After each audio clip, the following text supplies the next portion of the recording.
As many of you know, I'm getting ready to ride my bicycle across the US, so today I thought I'd just share with you the route I'm going to take.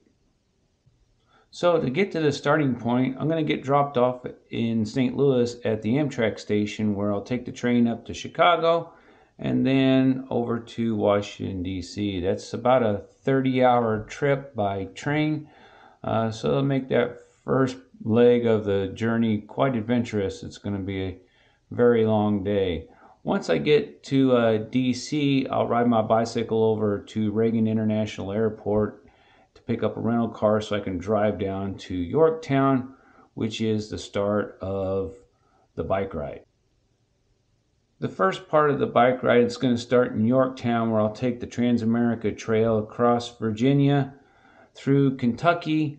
And once I get over here by Owensboro, I'm going to shoot up into Indiana to visit a couple of cousins. And then once I'm done there, I'll make my way across to Illinois towards St. Louis. Then from St. Louis, I'm going to get on the Lewis and Clark Trail via the Katy Trail and make my way towards Jefferson City. There I will kind of angle off to the northwest through Missouri and continue following the Lewis and Clark Trail between Nebraska and Iowa, all the way up into South Dakota.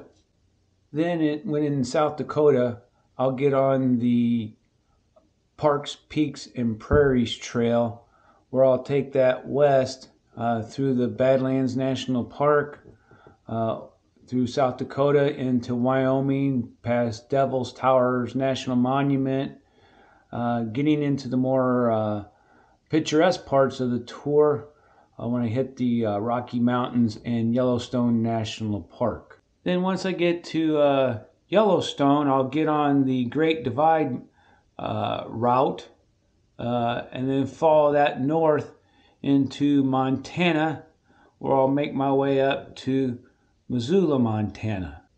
And once in Missoula, I'll change routes and I'm going to get on the Great Parks North route, and I will follow that up further into Montana. If Canada is open where I can get across the border, I will continue kind of to the northeast from Whitefish to go into Canada. If I can't get into Canada, then I'll take the northwest route up to Roosevelt, Montana, and at that point I will jump on the Northern Tier Trail. The last leg of the route would be on the Northern Tier Trail across Idaho, and then when I get into Idaho, I do want to drop down into Spokane. A friend of mine in the Air Force lives there. Jackie and I tend to go visit them quite frequently, and so I'm going to ride my bike to his house while I'm out that way, and then when I get done, I'll pedal back up this way and then continue on the Northern Tier route across northern Washington State, across the Cascade Mountain Range, and end up over in Puget Sound. From there, depending upon how long I've been riding, I will either go around Olympic National Park or drop down into Seattle. In Seattle, I'm going to visit another friend in the Air Force. I was stationed with Mike at both Wurtsmith Air Force Base in Michigan, and again we went to Mountain Home Air Force Base, Idaho, where we served together there. So I'd like to spend a day or two there visiting with somebody I spent 8 years of my life. Then to get home, what I plan on doing is getting a hold of one of the local bike shops, get a bike box, disassemble my bike so I can pack it in the box and then tape it up, and then fly the bike home with myself from Seattle back to St. Louis. So I hope you got an idea as to what this route's going to look like. Some people call it pain, I call it fun.